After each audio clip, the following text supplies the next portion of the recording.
I'm Mark Boris and this is Straight Talk. Peter Dutton, welcome to Straight Talk. Mate, great to be with you. Thank you, mate. Your period working in the police, working as Minister for Home Affairs, growing up as a kid who saw tough times, is it fair to say then what all those things have done, they've influenced you, put you in a position you're prepared to make the tough decisions? Yes. For me, the leadership position and the position of Prime Minister is about making the decisions that are not always popular, but that you know are in our country's best interest. Is that a Peter Dutton thing, though? You'll call it out in order to make sure that we have the right rhythm in Australia economically. Yes, and I said when I came into the leadership of this party that I thought the Liberal Party and big business were estranged and that really our party is for small business. It was the recession we had to have, Correct. According to Paul Keating. Overspending can cause inflation. Do you think this is all happening again? Mr. Potato Head, how do you deal with that sort of stuff? What do you do about it? Can you give us your take on Australia Day? Apologise if I'm getting into the too heavy stuff. But Peter Dutton, welcome to Straight Talk. Mate, great to be with you. Thank you, mate.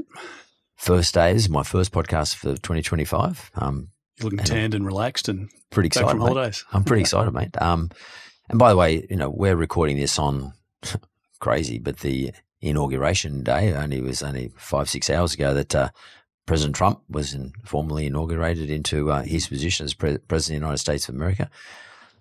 Do you see any omens out of that? Do you feel something from that? I think there is something in it. It's not just in the United States. When you look at what's happening in Canada, you look at what's happening in other parts of the world, I think there is – life's a cycle and there is certainly a recalibration, particularly in times where people are feeling financially stressed and under pressure and don't see the blue sky that was there a few years ago. So I think it does do that. It's pretty amazing when you think of the fact that that Donald Trump has moved markets literally even before today. He obviously had a significant hand in the negotiations between Israel and Hamas on the release of hostages as well. It's a pretty formidable force when you think about that, and he's only just been sworn in and he's obviously outlined some of his priorities, and the reality will strike the incumbent reality of being president now. So see how much he can actually score. But there is momentum, and there's there is a lot in that movement at the moment, I think. And I might park a bit of that because I want to come back to some of that if you don't mind, Peter. And I don't actually, to be honest, I don't know where to. I was thinking about it at length this morning, where to talk to Peter Dutton about, what to talk to Peter Dutton, and what to talk to Peter Dutton about, where I go. I could go from the memes about you, Mr. Potato Head, blah, blah, blah. I could talk about that, and we'll say something about that in a moment. But right down to, is Peter Dutton a hard ass because of some of his portfolios that he might have had, or the fact that he was once upon a time a policeman in Queensland, right down to why the hell would you want to become Prime Minister of the country? Like, it's not like being a minister. It's not like being a local representative. You're right out there and completely exposed. And you don't, to be honest with you, mate, you don't get paid that much relative to what you've got to do. The time, effort, risk associated with everything else in your life. And I thought about all those things, and then I thought to myself, actually, I should want to know a bit more about the dude, Peter Dutton, the guy, because we don't know much about you. No, that's true. That's true. I've been around a fair while, 23 years in Parliament, but if people are interested or exposed to politics, I suppose they have a greater interest and they've read or found out some more detail about you. But you're right. For most people, they're busy running their kids to school. They've got sport and all sorts of commitments, and they're happy to flick the channel when they see one of us on TV because it's just not their thing. But as an election gets closer, people naturally have a natural inclination or curiosity as to who it is they might vote for. And for some of them, they don't make a decision until they pick up the pencil in the booth on election day, which is pretty amazing as well. So I think it's right that those questions are asked, and it's show business for ugly people, as they say, and part of that is getting in the public eye and telling people your story and your vision and where you've come from, your influences, and And so, yeah, that's a natural thing. Well, that's how the show normally runs. It really is a bit of a opening up the door to Peter Dutton's life. So maybe, at the risk of boring you, but exciting me, you're a Queenslander. Where were you born? I was born in Brisbane. Brisbane boy? Yeah. And In like 1970, a long time ago, mate. Nice. It's not that long ago. I wish. But brothers and sisters? Yeah, I'm the eldest of 5, so I've got a brother and 3 sisters. And what did your dad and mum do? Dad was a bricklayer, so started out labouring. I think he hung blinds originally, left school at a young age, and he came from a family of 5 himself. So his father was a linesman for PMG, the predecessor to Telstra. So Postmaster General. Yeah. So he was a blue-collar worker, and so he didn't grow up with a lot of money either, but a good work ethic. And in those days too, I think there was a sacrifice that was made. Some of the kids, they could afford to send to school and others not. So he was a bricklayer, and we didn't have a lot of money growing up, but he worked really hard his whole life, and he did well by by the end of his working life. And I mean, his back was buggered, and as a builder, and he, I think, demonstrated to us a great work ethic, and Mum did the same. She started out as a secretary and then took kids in at home in like a daycare scenario. So lots of kids at our place before and after school. And I mean, like mining them? Like Correct, yeah. And that was just to sort of supplement, the family income, and then, so that was sort of the very early, the early stages, and through that period, there's 10 years between myself and my youngest sibling. So, so I also, I guess, as happens in bigger families, you play a role in raising the younger ones as well, changing nappies and carrying babies around and all the rest of it. So, so I think there's some of the memories that I would have. And in that sort of scenario, do you ever reflect back on what you can take out of those experiences and put into your life, not as a politician, but as Peter Dutton, the dad, the husband, the friend, the brother, sister? What did you get out of that period? Well, I'm a big believer in the influences that then shape your life, and that sort of nature nurture argument. But I think I developed an entrepreneurial spirit fairly early on, and it was probably money driven at that younger age, because I knew that Mum and Dad worked hard for every dollar, and there was never enough with a family that size. So I used to mow lawns and throw papers, and worked at the local butcher shop after school from grade 7 until I started uni, and so there was always a conversation at home, and I was always interested in the small business element of it. So at the end of the month, when the accounts were done, I'd sit around the kitchen table and write out in my sort of young teenage handwriting the checks, and Mum or Dad would sign it, and I'd write the envelope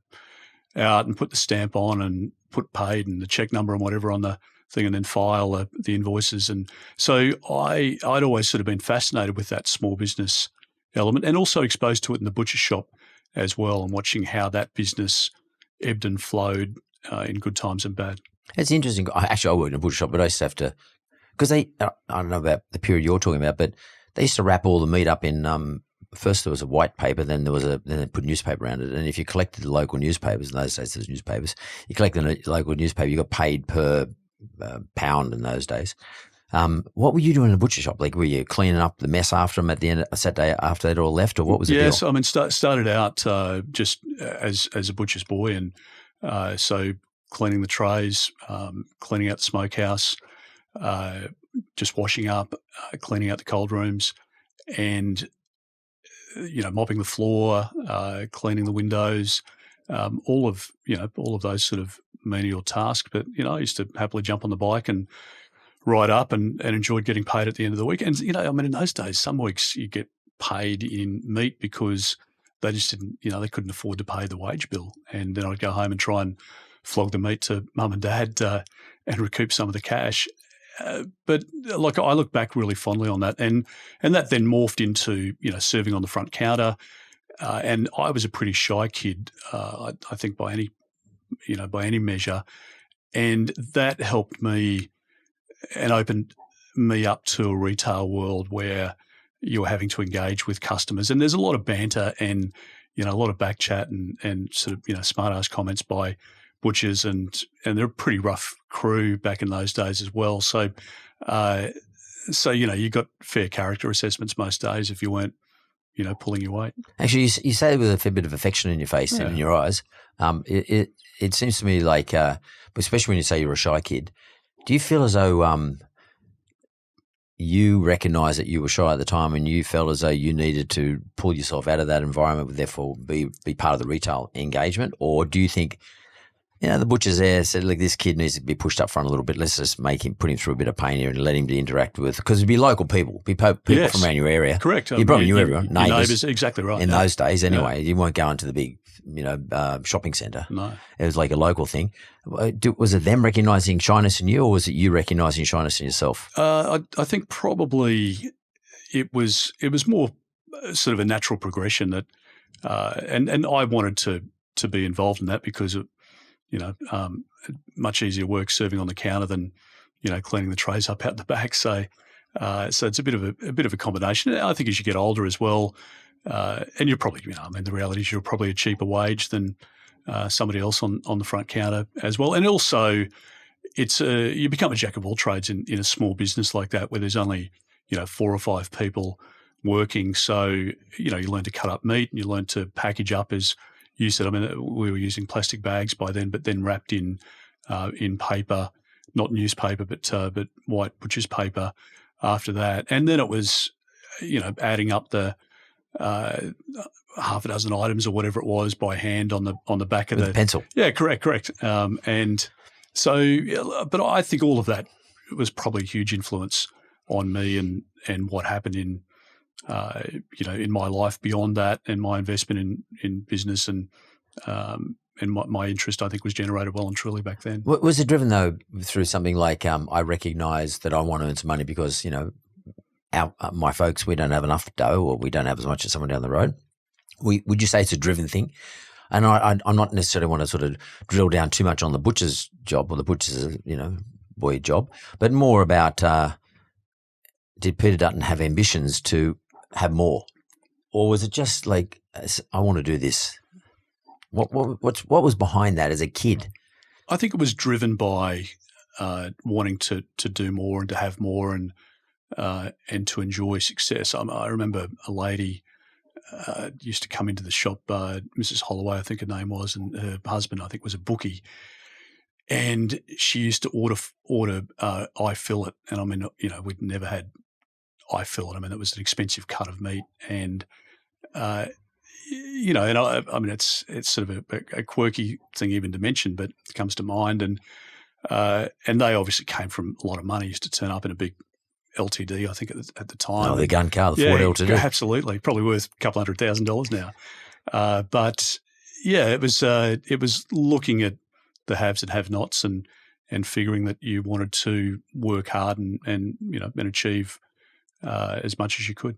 So because what you're painting here is sort of similar to my background, is a working class kid, yes, with working class parents, which basically means they worked for a living. Yes. They weren't getting handouts from anybody. And then, of course, you finished off school. You went to university. Yes. And but I know you became a policeman. Can you just give me the timelines around that territory? So I'd always wanted to be a policeman. And oh, really? Yeah. From a young age, for whatever reason, I like the excitement of it.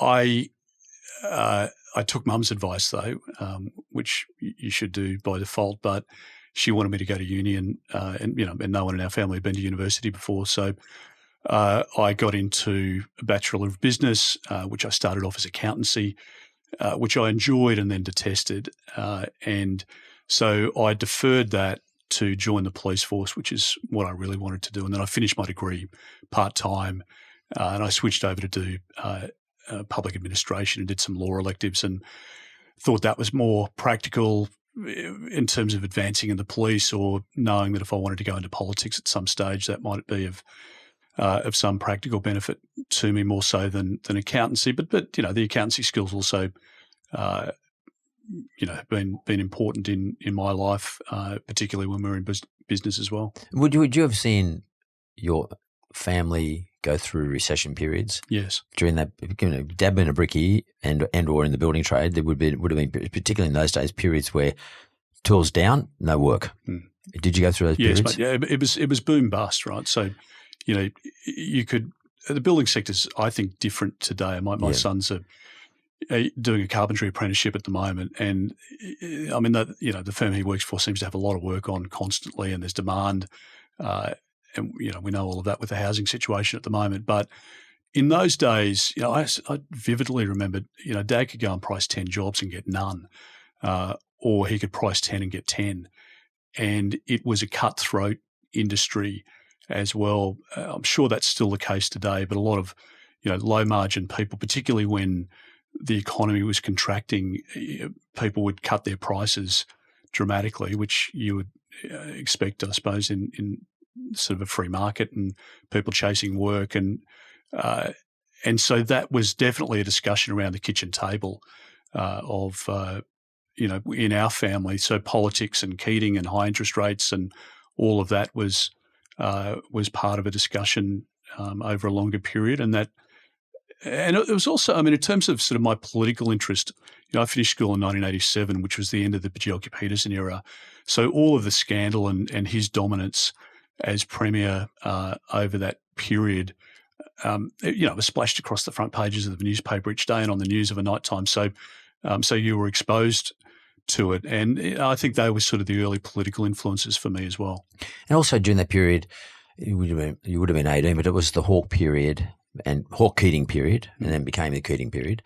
But it was a period of extraordinarily high interest rates, big inflation, yes, big government spending, yes, from mid 80s to late 80s, and into the early 90s. It was the recession we had to have, correct, according to Paul Keating, and but it was, and there was a bit of a housing problem in that house prices, or people with homes were paying somewhere between 18% and 20% interest. And a lot of people had to sell their houses, me being one of them, yes, and with families. And I'll never forget that period in my life. And whilst I think Paul Keating did a lot of great things, particularly superannuation, all that sort of stuff, I also take the view that government, that administration, overspent. And that's a conversation that's being held in the United States right now. And that's a Trump conversation, pretty radical conversation there, especially with the way Musk is coming into the whole deal and they're going to cut government spending. But it is a conversation now, yes, in Australia. Overspending can cause inflation, irrespective of how much Dr. Jim dances around it. Yeah. And I don't want to get too heavy on the politics because there's an interview about you. But what do you think about that when you think back to the late 80s and 90s? Do you think this is all happening again? I do. There's sort of an eerie, deja vu for me when you think about that period, the late 80s, early 90s, and the period now. The Reserve Bank governor, I think, has done a great job. She's maintained her independence. She's stoic, and she has been guided not by the politics or the pressure that she feels from the Treasurer, but by her training. And she's been brought up in a model where they have an independence. And, we may not always agree with the Reserve Bank governor, and the comments sometimes seem a bit insincere or whatever over the years. But I think Michelle Bullock has really switched the light on for a lot of Australians when she's making a statement of the obvious that if the government continues to spend like they have, they've spent an extra, $347 billion, something of that nature. That is a lot of money to pump into the economy, which does fuel inflation and keeps interest rates high. I also think the energy debate as well, I think we sort of sometimes brush over this and people see the increases in their electricity bills and their gas bills. But the fact is that feeds into inflation as well, to grocery and food prices, because cold storage is more expensive, because it's high energy use, et cetera, fertilisers, and all of that ultimately is passed on in grocery prices. So I do think it's a debate again. the thing that's different in my mind today that stands out most is that you've had asset price inflation. So people's homes have gone up dramatically in value if they owned a home before COVID. And they've got equity there now, whereas in the 80s and 90s, they didn't have that equity, I don't think. And I don't think there was I don't think there were the buyers, the demand for the product then that there is now, that if your house price has gone up and you've got $1 million of equity, you're in default interest, the bank probably would have sold you up pretty quickly. In the 80s and 90s. In the 80s. 100%. And probably at a fire sale price. And you probably ended up with a debt walking away from it, or, bugger all net position.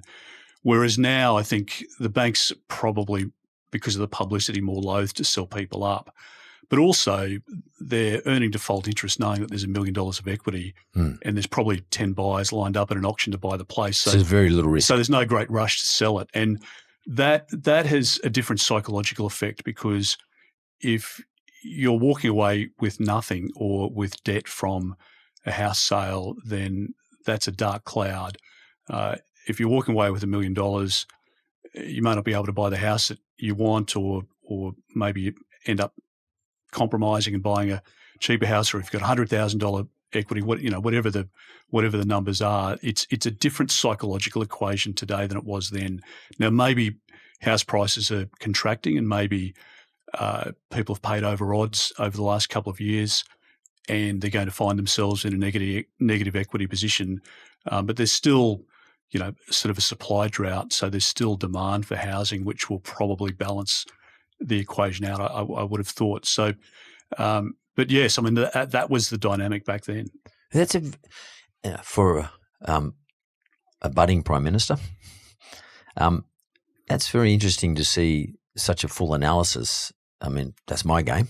And I'm sitting here talking to a PM who's got to be across a whole lot of things if he becomes PM, not just economics or the Australian economy. But that's a pretty articulated analysis of what's going on right now. I probably couldn't have got a better analysis from Stephen Koukoulas, who, by the way, is a Labor guy. He's my economist guy that hangs out with me. He was Julia Gillard's chief economist. Koukoulas would do exactly the same analysis as that. In fact, I've had the conversations with him about exactly that. How the hell do you become? How did you become so? I don't know. How did you know this stuff? I mean, our Prime Minister was asked about the cash rate prior to the previous election. He didn't even know it. I just think, how do you know about this stuff? I just think it's the influences that you've had in your life and your experiences and what you bring to the table. And I've always had an interest in property, and I've renovated a few places and sold them. I've split a couple of 32 perch blocks, which was the thing to do years ago. 32 perch, how big's that? It's 809 square metres. Right. So in those days, if you had a 20-metre frontage, you could split it into two blocks. Subdivided. Subdivided, yeah. And so look, I've had that interest in property. I was probably geeky kid reading the Fin Review at a pretty early age, and my 20-year-old who is interested in sort of current affairs and the sort of the world, I suppose, but I never see him reading a newspaper, never watches the news, and obviously gets a lot of social media feed, which is fine. But I bought him an AFR subscription, and I said, mate, you've got to start reading the AFR and get a sense. And in those days, I don't know, they probably still sell it, but I used to buy like the Money magazine or Home. Maybe you probably contributed to it back in the day and wrote articles. I'm not sure, but so yeah, I think I've had that interest in particularly housing, and I think also that the home is such an important anchor for a stable relationship, for raising of children, an asset that increases in value that you can bequeath to your children or that can set you up in retirement. And it's also the underpinning of small business, because most of the lending is against, secured against a home. So for me, that home ownership is really essential to the Australian culture and psyche. And And I think it really upsets me that a lot of younger people now have lost the belief that they'll ever own a home and they'll be lifetime renters. And I just think that's, a tragedy. It's because most people just see you as Peter Dutton, former policeman, and a minister for various portfolios, and all of a sudden, Peter Dutton just give me an analysis, an economic analysis, which I probably couldn't put any better myself, and that's what I've spent my whole life doing. So I guess it's apart from you saying you're interested in it, it's something you do an analysis on. It's not just because you want to be the Prime Minister. It's probably, am I correct? I mean, I think you genuinely are interested in this stuff. Yeah, very much, very much. And if I could take it beyond the economics of it, are you genuinely interested in this stuff because what it represents to the fabric of being Australian? Yes. And I'll again, back to the earlier point we discussed, I mean, the influences, I think, shape who you are and your attitudes, obviously, good and bad. And for me, it's been a tool of wealth creation and opportunity for Kirrily and I and for our children. And I think my kids who are 22, 20 and 19 have that aspiration. They're saving like crazy to try and buy a house because I think we've instilled that in them that it's it's an aspiration that you should strive for, and there's good that comes from it. And if you sacrifice and you save and you go without, then there's sort of a longer term opportunity and upside. So, for me, for a kid who came from working class suburb, property was an opportunity to to try and move to the next stage, or to have an opportunity to move beyond that. And I really think it's sad that, as I say, that opportunity might be not available to a generation of young Australians, and renting and for some people there's no choice, and I respect that. And but I just think if we can provide that financial stability and security, then it's better for relationship stability and better for family and therefore better for society and the country as well. So I think there are a few elements to the whole housing picture and how significant a part of our culture that is. And what you're painting to me, though, is a picture of someone who would not be considered to be a typical liberal, just looking after the rich and and privileged. Would it be fair to say that Liberal Party values, have moved down the scale a little bit across more to the middle or something like that? And could you just, it's the very conversation and the very type of people that Trump's getting to vote for him now. Mm-hmm. Do you think there's been a change in what Liberal Party represents as opposed to what they've always been typically drawn as or put out there as? I think it's a really interesting point. I think both parties have changed a bit when you look at their modern form. Labor and Liberal. Yeah. I mean, Robert Menzies, when he set the Liberal Party up, had as one of the cornerstone beliefs of the party home ownership. And the forgotten people. Absolutely. Which was essentially the tradies and the blue-collar workers. And your dad. Correct, 100%. And it's aspiration, a word that we don't speak of enough in this country anymore, and reward for effort, and wanting more for your children and your grandchildren than your grandparents could have ever conceived. And so in my mind, it's a reconnection with some of those values. I think the Liberal Party, if we look back over the last 20 or 30 years, drifted too close to big business. I said when I came into the leadership of this party that I thought the Liberal Party and big business were estranged, and that really our party is for small business and for the young people in tech startups and women working at home with a young baby with an online business and trying to create an opportunity for a cafe owner to go and open a second and third store without regulation and taxation, killing their dream and their expansion plans. And that for me is what the Liberal Party is about. The Labor Party in its modern form has moved closer to inner city Green voters, and that's where the Prime Minister, if you look at his seat, Marrickville is a Greens area effectively, and so his battle for the last 20 or 30 years has been with the Greens and trying to stop them from taking his seat. And I think the Labor Party's drifted more away from the worker, frankly, to even the big end of town, but certainly the more gentrified part of society. And so there has been a maturing of the parties for good and for bad. Now, the Prime Minister would say, oh, that's nonsense. They're still the party of the worker. But there are very few workers who are in Parliament now. They're professional union secretaries and people who have been involved in the upper echelons of the union movement. And it's very hard for the train driver or for the school teacher to find their way into Labor Party pre-selection now. And I want to make sure that the Liberal Party, we don't need to be at odds with big business, but big business is able to take care of itself if we provide the right economic settings.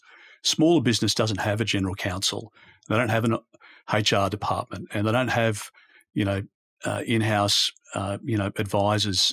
They're doing the books of a night time themselves. And for me, that's the Liberal Party that can connect with people in outer suburbs and working class people who might have seen the Liberal Party as just for the big end of town.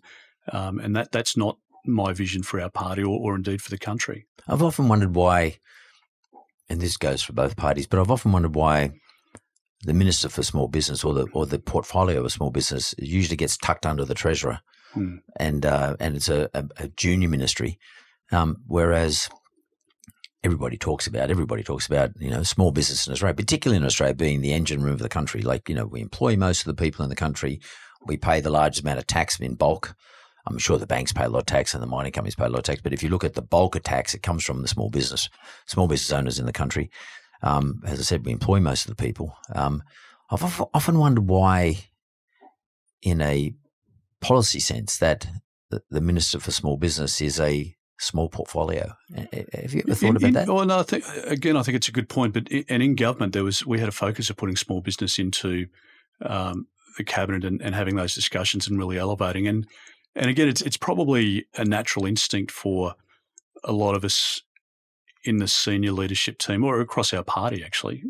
If I think about the front bench and the back bench, most have come from a small business background or had an exposure to, have employed staff or been involved in their own small business life, and that I think that really comes into many of the conversations that we have about tax and agree with you. It's the lifeblood of the economy.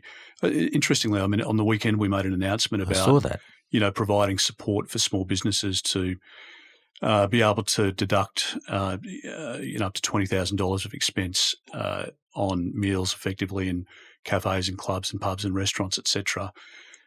And without FBT, and without the complication that exists there now. And I was surprised actually when I looked at how many businesses would be eligible for it. About 2.5 million businesses, because we set the criteria at businesses with 10 million or less turnover, which represents actually 98% of small businesses in the country have 10 mil or less turnover. And I was really surprised by that stat. And the whole idea of the policy is that, like a real estate agent can take the sales staff at the end of the month down to a local pub and buy a meal. The local builder can take, his tradies down to the pub on a Friday if they've completed a big job and, a big contract's just been won by, that manufacturer, take the sales staff out or take your customers out and try and build up the business. And it also helps the sector, which I think is really struggling at the moment with, big input costs, big wage bills, a lot of compliance, and probably is seeing a downturn in their trading numbers. And but yeah, I was struck.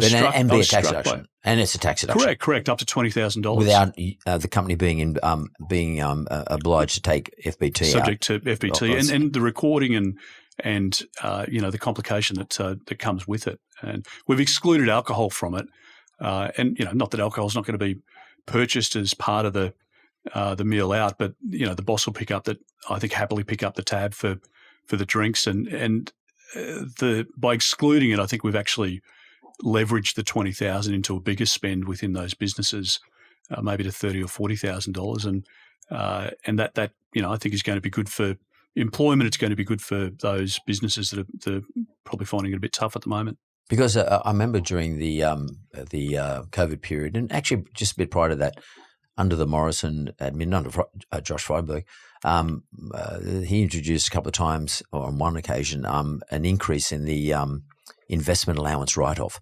And I have so many people, because I run the Mentor podcast, and I get so much interaction, Peter, from people saying, if we could increase the write-off, it doesn't have to go to 150 grand, which is what it was during the COVID period for obvious reasons. But I think right at the moment it's like 20 or something like that. It's 20, and we've announced that it'll go to 30. You've announced it 30. Yeah, okay. So the instant asset write-off, which I think was a huge win for small businesses. And again, in terms of depreciation schedules and the rest, have just made it easier in terms of the investment decision. And it obviously spurred that activity. I was worried at the time because I was in the discussions where we made some of those decisions. I was worried that it was going to be a big bring forward of capital investment, and that we'd see, a real drought in the coming years. But it seems to have washed out quite effectively, and I think it saved a lot of businesses and generated economic activity that was, well needed at the time. I do want to deal with a period whilst you're a policeman. Let's just deal with that now. So when did you join the cops? I joined in 1990. State police? Yes. And you mentioned you always wanted to be a policeman, as a kid.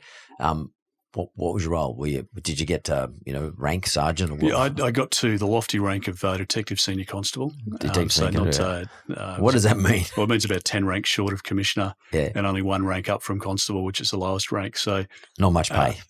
No, but again, in those days, or maybe it's still the case now, but you used to be able to say do an 8 to 4 shift or a 2 p.m. to 10 p.m. shift, and then you could do what they called a special, which was like a roadworks, and it was on overtime. And as a young bloke, I used to jump into that and do all of that. And then I'd have, some part-time business on the side anyway, which ended up being childcare. And so you were minding kids, or no, I ended up. I bought a block of land, which I wanted to develop into a childcare centre. And I ended up in the interim running it as a landscape yard just to try and generate some cash to pay the rents and you were running it like to that. pay the mortgage and and to pay. It wasn't too conducive to happy relationships at the time because you're working sort of back to back shifts. But again, and ultimately the reason I left the police was to I'd opened the third childcare centre by then, and it just became too much to do both jobs. But yeah, look, I had a great career, 9.5 years. I loved it. I did the first about 15 months in uniform, and then I was a detective after that for the balance of the period, and made some lifelong friends, saw the best and worst that society has to offer. And again, it's one of those experiences that can't help but shape you and your perspective and your priorities in life, for the way you raise your children, the way that you make decisions. And for me, what makes me so passionate about protecting women and children as well, all of that was as a result of seeing domestic violence and working in the sex offender squad and seeing all the realities of life. Does it just make you somebody who's aware of how crappy life can be for somebody, particularly if they're in a domestic violence situation? Does it just do that and therefore make you really aware of those processes and make you sort of fairly strident about protecting those individuals? Or does it also give you a sort of an insight into why people become these sorts of people and sort of against which you start to build a bit of empathy about I'm not saying being empathetic towards criminals, but have an understanding of why people, because a lot of times it's circumstances, their own crappy lifestyle. There might have been over mum and dad who were drunks and bashed the hell out of them as well. Do you get that sense too? Because you've been painted as Peter Dutton, the ex-copper, who's a hard ass. Yeah. And this conversation here on Straight Talk is about finding out who you really are. And if that's the dude, tell me. But do you sort of get a sense of also, there is some circumstance. It can't happen. It should never happen. But there are circumstances why these things happen. I think the honest answer is it's a combination of those things. So I think my starting position would be that there's never a justification for violence, never, regardless of your own circumstances, assaulting your wife or your children or, sexually assaulting someone. I just don't see that there's any excuse for that. No justification. Not at all. But when you step back into the backgrounds of some of the offenders and you see that they were victims themselves and you see that they grew up in an abusive environment, you look at the fact that they've bounced around between different foster families, and when you look at that, you think, well, I mean, what chance did they have when their innocence, their childhood innocence, has been robbed of them?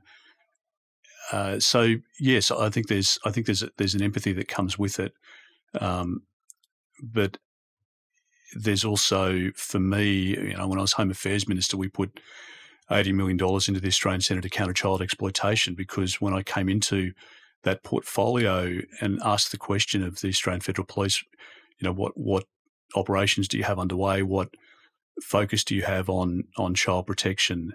There was an obvious focus and a priority, but it just wasn't backed up by the statistics and the arrests that have been made and the interventions. And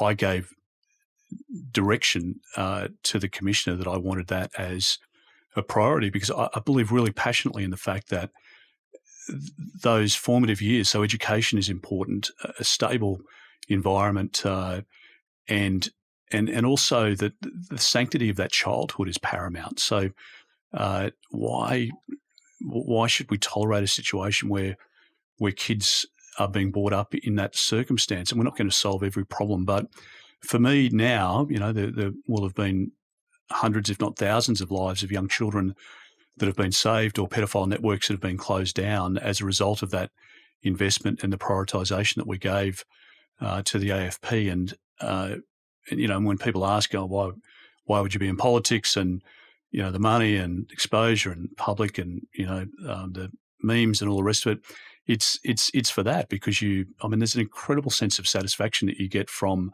being able to make those decisions that can positively impact. And sometimes, on sort of the hard ass aspect, I cancelled 6,300 visas or something when I was minister, more than any minister since Federation. But that's also sort of a deliberate decision to prioritise the cases and to look at and probably just a work ethic, element to it as well. I mean, I just ploughed through those cases and looked at them on their facts, and there are some terrible circumstances, but there are where you decide for somebody to stay, even if they've committed a minor offence. But the next one you look at, you go back and there are 6 or 8 or 12 victims, and you think, well, why hasn't this guy been booted before now? He's raped, half a dozen kids, or been involved in drug trafficking and arrested a dozen times. Like, why is he here? There are millions of people, good people, who want to come to Australia, and let's give them the golden ticket and kick out somebody who is taking us for a ride. So yeah, I guess all of that feeds into the perceptions and to your attitudes, etc. That's a very interesting point, because it's sort of where it leads me to. It's a big issue. It's a big discussion and an issue, wokeism. And it seems to be that there is this trade-off between empathy towards the people who have bad circumstances and they commit crimes, and therefore, let's not jail them. Let's give them another chance and another chance, another chance. That piece compared to actual victims. And there's been a reticence, I think, in a lot of the more established countries around the world. There's been a reticence to make that call. And, of course, there is a change. You mentioned a little bit earlier about Canada, US, Europe. There's a change. We're starting to say, you know what? Let's do what's best for the greater good. Yes. And let's just acknowledge that there are issues on the other side of it, but the greater good far outweighs the minority. Do you think we've been concentrating too much on the minority for too long a time, so much so that the greater good or the greater majority are missing out or being affected? I think there is truth in that. And the approach that I always took to it was what's in our country's best interests as sort of the first lens to look through, and then go down into the detail of the individual and whether, even though he's offended, he might have children, he might have a spouse with a terminal illness. There might be, other extenuating circumstances that you would consider in that individual case. The likelihood of repeat offending and whether there'd been a history of that. I mean, there are many factors that go through your mind in a decision-making process. But for me, I've always felt that the primary responsibility is to, what's in our country's best interest, because what defends the values and what provides for a societal benefit and an environment that Australians would expect and have grown up with and want to bequeath to their children, and that obviously they want delivered from their members of parliament. So that's sort of, it's a pretty basic approach, I'm sure, and nothing revolutionary in it. But that's how I saw it, and I'm sure that was influenced in part by my days as a police officer and as a detective and investigator, and going through methodically those cases to try and find the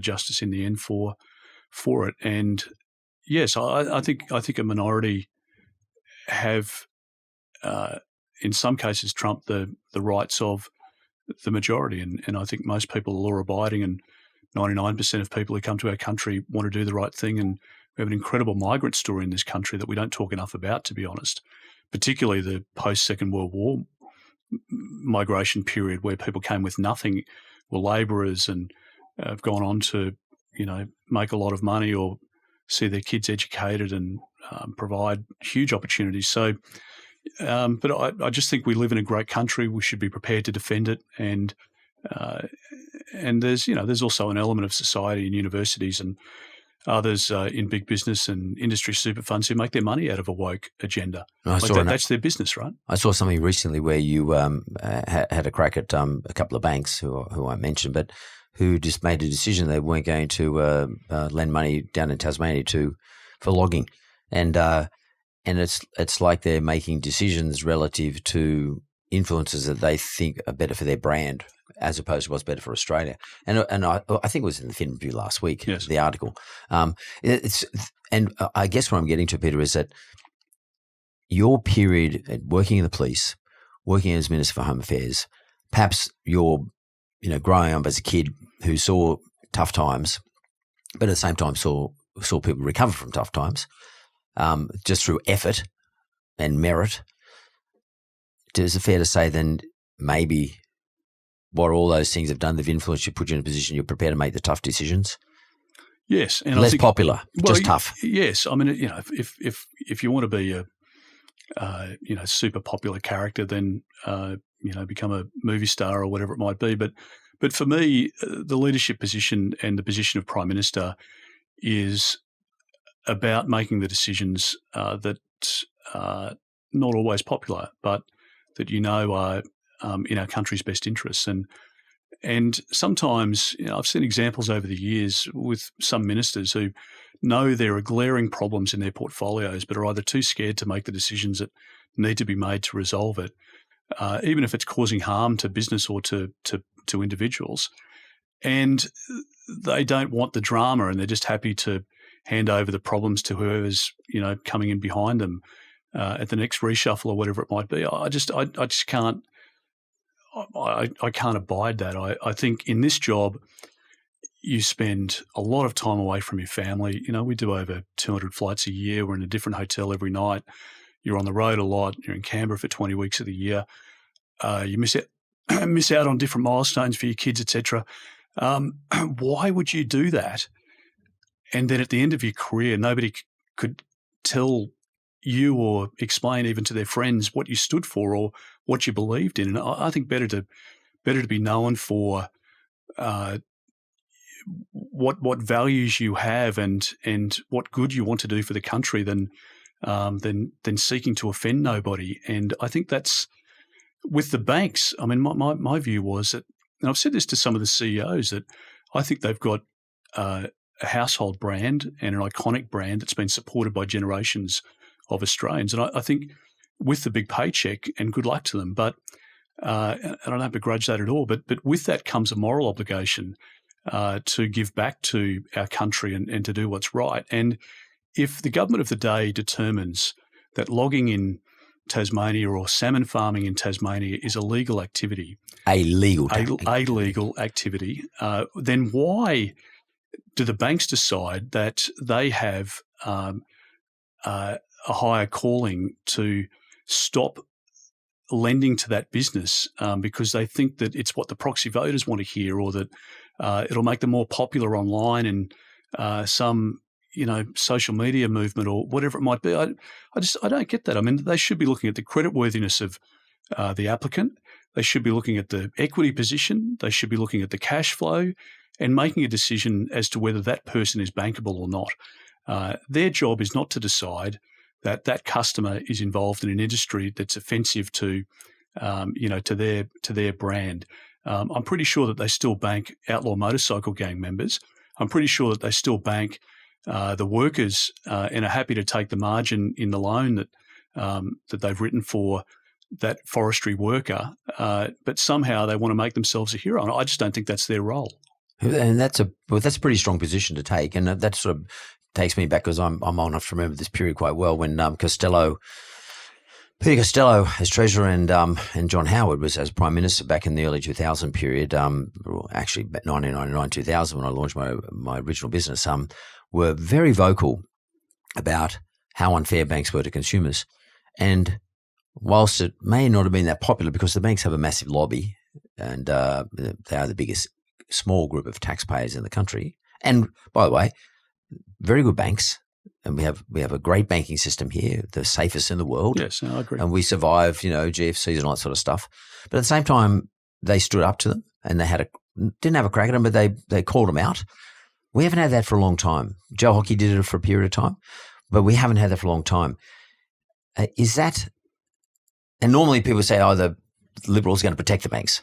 Is that a Peter Dutton thing? No, you'll call it out. You are prepared to say what might be unpopular in the newspaper, it might be unpopular at the big end of town, in order to make sure that we have the right rhythm in Australia economically. Yes, and I'm not advocating that their margins should be capped at X. I'm not suggesting that their profit is, to be distributed evenly amongst every Australian. Or I'm saying to them that they have a banking license, and with it comes a responsibility. And if you're in the business of banking, you're not in the interests. You're not in the business of politics, and you haven't been elected as a representative of 100,000 people in a seat somewhere. You're a banker, and your job is to maximise the return for your shareholders, to have a strong balance sheet, as you pointed out before, and we've got capital adequacy rules, etc. for banks. And I was Peter Costello's assistant treasurer many years ago, but it's in my mind a statement of the obvious. If you've got a legal business and they've got the ability to repay their loan, they've got a good business and it's profitable, and you're assessing that against an objective criteria, as you would with the next customer that comes through the door, that's their business, and that's where it should stop. And telling us that we can't celebrate Australia Day, or that they want to become involved in this social cause but not that one, the companies who gave significant money, tax or shareholders money, to the Voice campaign, all of that, I just think, is beyond the remit of their responsibility, and their responsibility is to run a profitable business, to provide an adequate return to their shareholders, and take care of their customers. And I don't think it's too complicated. And it's interesting you mentioned Australia Day, and Australia Day is like only a few days away from this conversation. Australia Day, has been a football has been kicked around like by everybody, councils, big business, individual groups, etc. Can you give us your take on Australia Day? Well, what's Peter Dutton think about that? Well, I've had a few things to say about it over the last couple of years in particular, but also in relation to the flag as well. I have a great deal of respect for the Indigenous flag and the Torres Strait Islander flag, but it's not our national flag. I spoke before about President Trump's inauguration earlier today. It was done under an American flag, not under other flags that might be of significance to parts of the population in the United States. In the United Kingdom, under one flag. In Canada, that they meet under one flag. It's not to say that we have disrespect for people of Indigenous heritage or people who really believe passionately about what the Indigenous flag represents to them. But my view is that we can't be united. We can't deal with reconciliation and the hurt of white settlement in this country if we're separating people into three tribes and living under three different flags.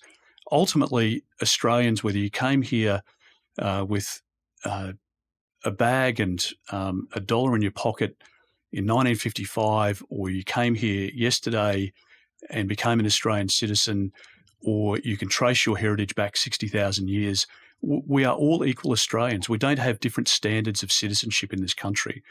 And it's why I feel so passionately about the attacks on the Jewish community at the moment. I can't abide any part of our society being treated differently to the next part of society on religious belief, on political belief, the colour of your skin, whatever.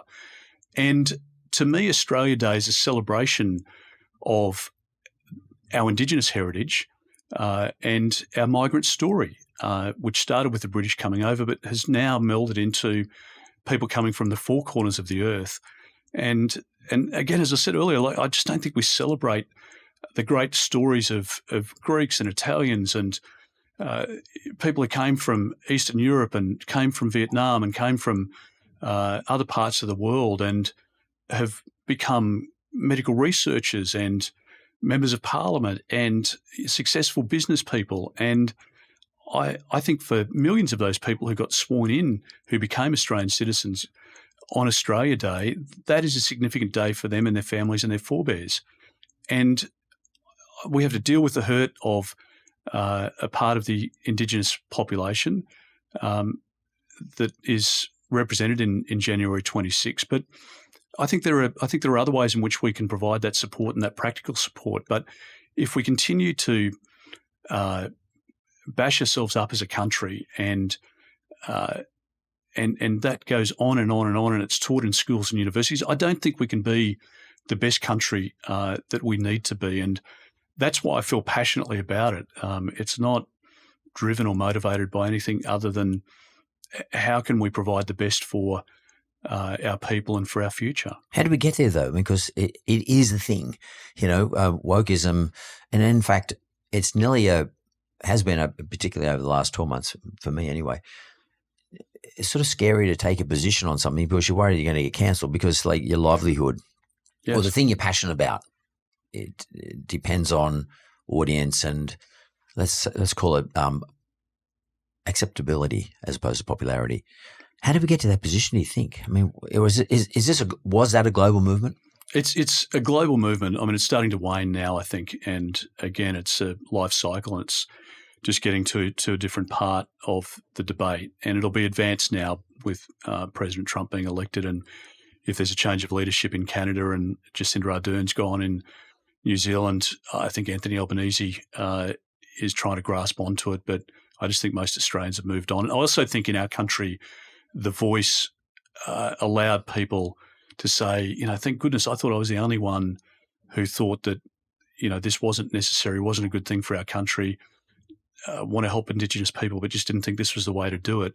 And all of a sudden it turns out, well, there are 6, 7 out of 10 in your workplace that think exactly the same way as you do. And so I think it's allowed people a little bit of breathing space, and they're more inclined to be able to speak out. So where does it come from? I think there are a lot of universities who have worked on this. I think it's a movement of the left, and again, this is a business model for some people. And I just don't believe that we should discriminate on the basis of gender or race or on any basis.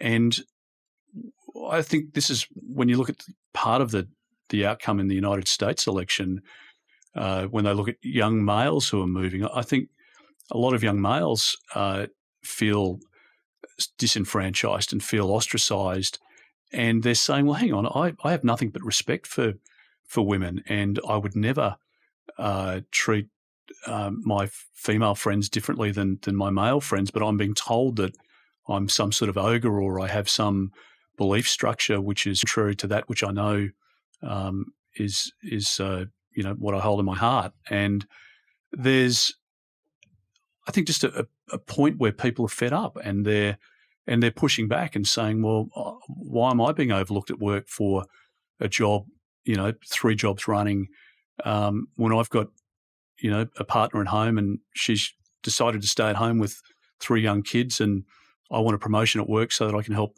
pay the bills at home. And so I think all of that has morphed. I also think there's, to your point, Mark, I mean, a lot of CEOs of public listed companies who have got HR and marketing people saying to them, don't enter into these debates, don't say anything. Whereas a generation ago, the CEOs of BHP or Coles or Myers or, the big sort of iconic brands felt an obligation to be on the front page of the Fin, advocating for tax change or for industrial relations reform or for, workplace, whatever it might have been.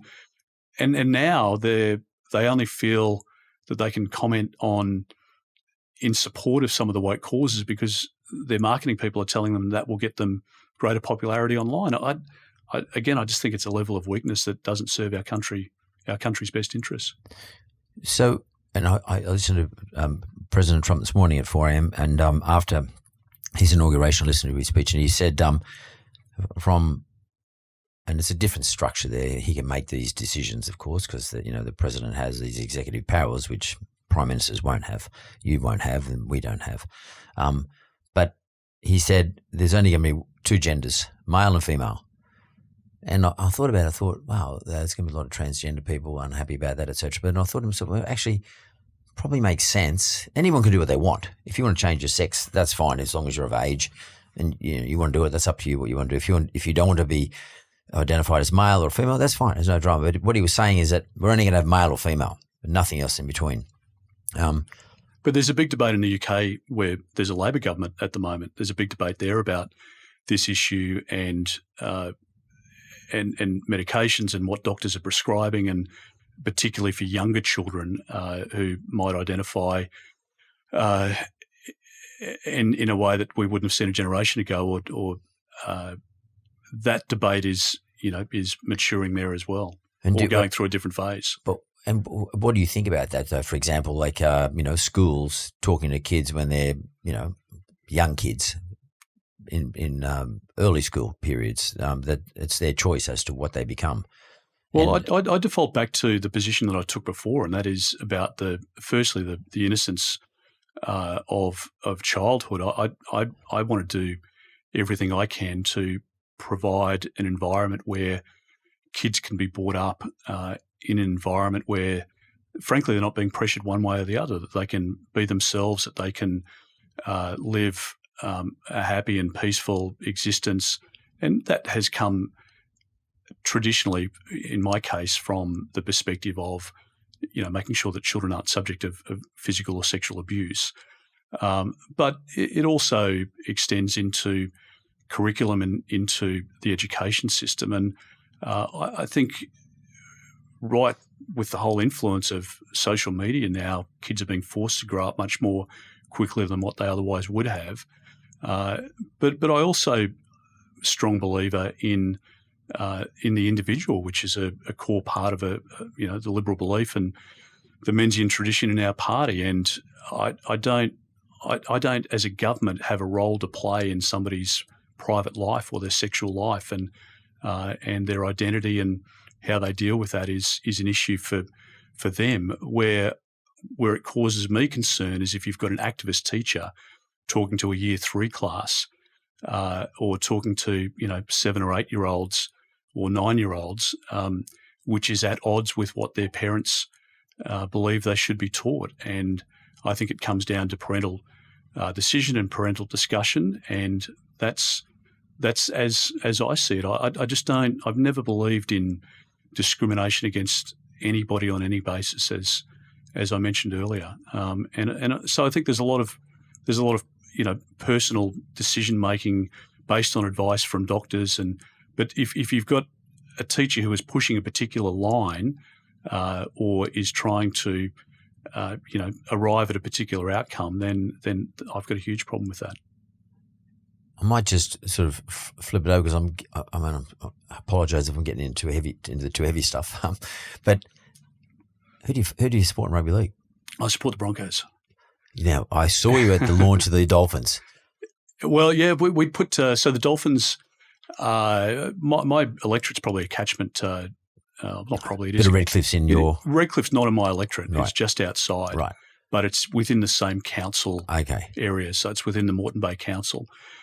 So Luke Howe's been a great champion as the local member out in Redcliffe for the Dolphins, and I thought it was fantastic to have another team in the comp, and we supported them with funding when we were in government for their stadium and to try and put some money into the bid. So I'm incredibly excited about the Dolphins. But how do you feel about the Broncos, though? Well, but to see, the trouble is that I can't change teams, and I know some people do, and you could probably justify it in their minds in that circumstance that you could become a Dolphins supporter, but I pick and stick, and I grew up not grew up with the Broncos, but I went to a lot of Broncos games in early years, and I've been with them through thick and thin, and so I couldn't switch on that basis. And have you spoken to Madge yet? I haven't spoken to him, but I had actually went for a walk with Carl Morris this morning, the chair of the Broncos. So, and he was telling me how good a job Madge is doing. So, and he's a great leader.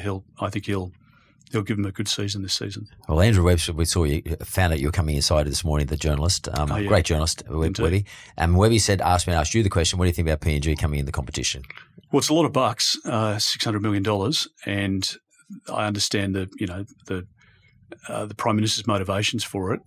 I think there's a lot of scepticism, particularly from the Cowboys, about what happens if players are based in Cairns or they're flying in, flying out from North Queensland. And I think particularly the women's side of the Cowboys have got a fair following in Cairns. So, look, if it can work, it's a good thing for the relationship between the two countries.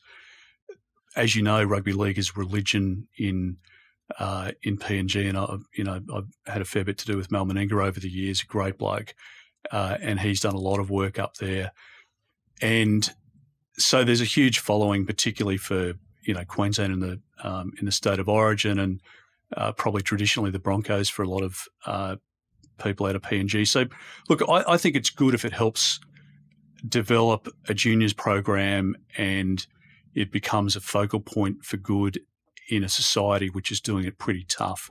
But it's a lot of money, and the question is, can it hold together? I mean, there's the talk of the tax-free status for the players. There'll be a lot of players reluctant to take their families into Port Moresby. For sure. So, there are a lot of difficult elements to it, but I think once Volandis sets his mind to it, it's pretty hard to see him deviating from it. So, I did say I was going to park this, and I parked it, and I'm going to reverse it out of the parking spot. Memes about Peter Dutton, Mr. Potato Head. Can you just explain where do you think that's come from? I mean, maybe your mates have called it because you do have a condition. So let's talk about that.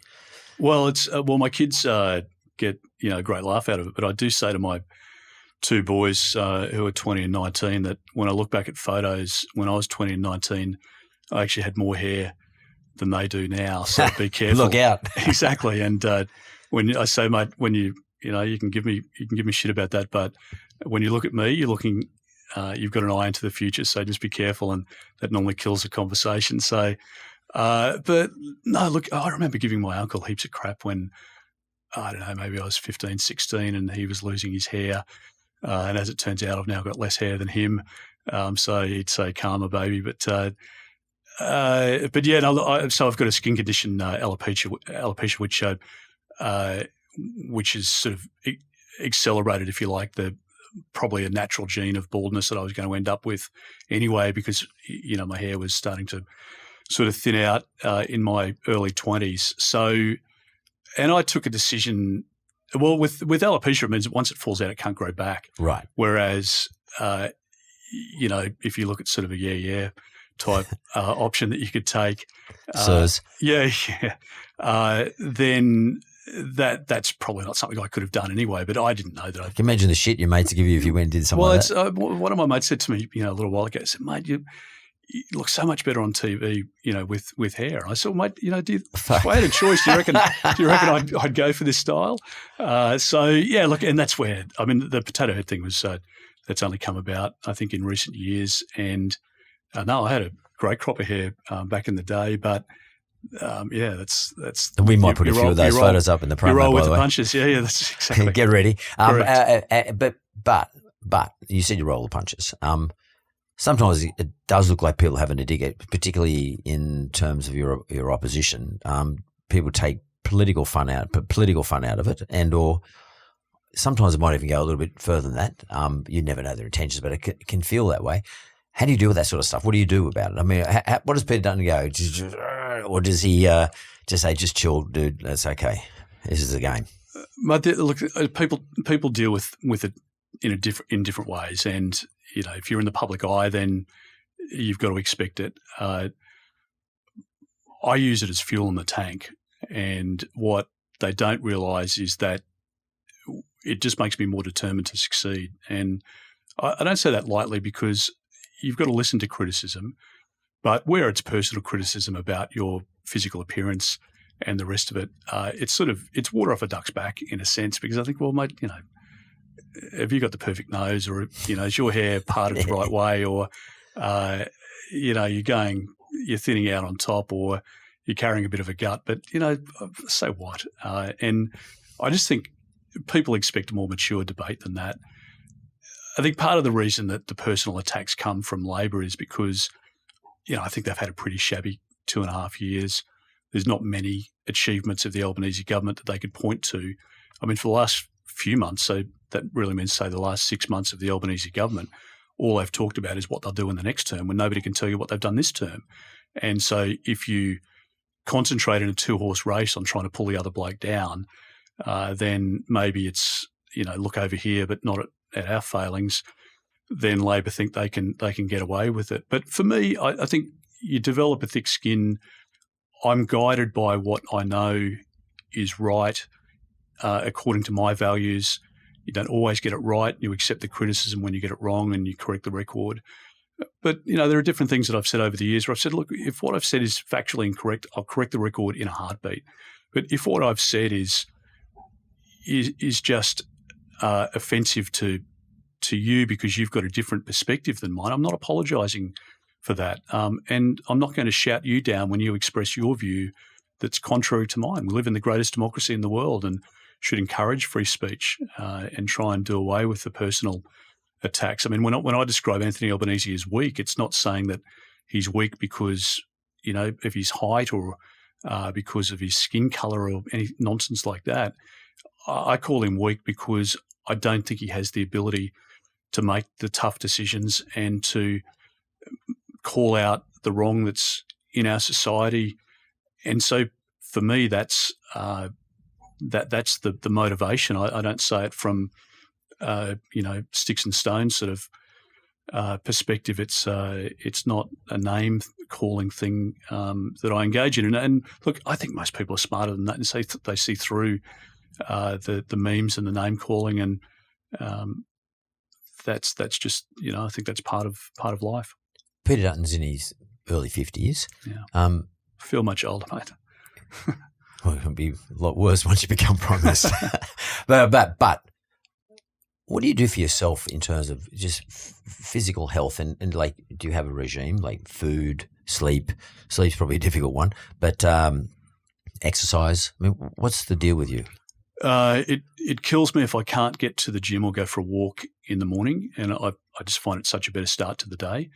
Is that an early start then? So you're up early? So I start reading the papers at about 4:30.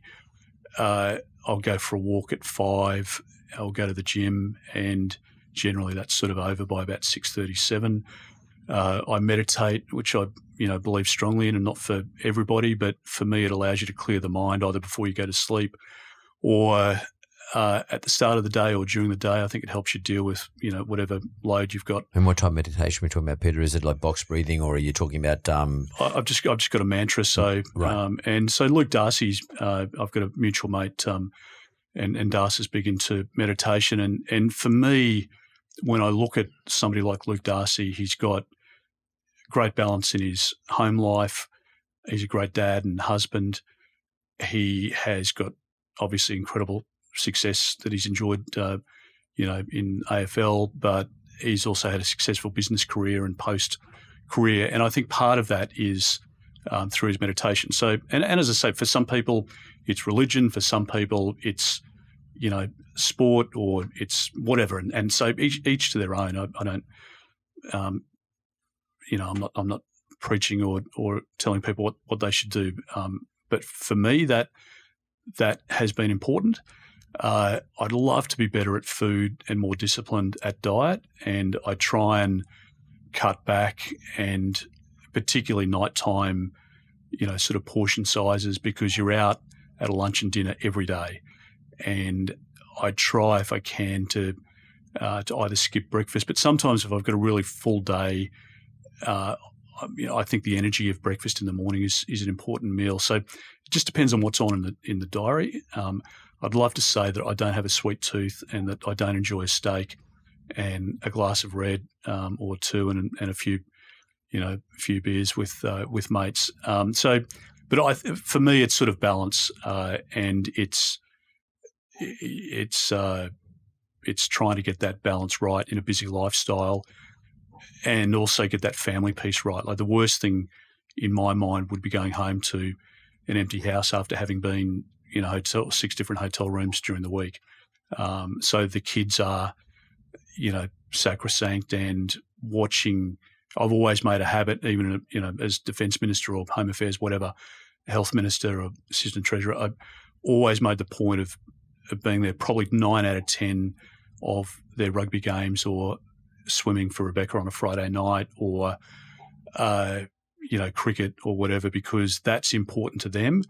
But it's also, for me, a switch off from work, and I've always gained enjoyment from watching them season to season grow and develop and turn into young adults. And that's it's everyone finds their own formula, but that's in part mine. And your wife, do you have not a date night, but a night you allocate? Say, look, let's go and go down to the pub, go down to our local pub, have a beer, or have a meal.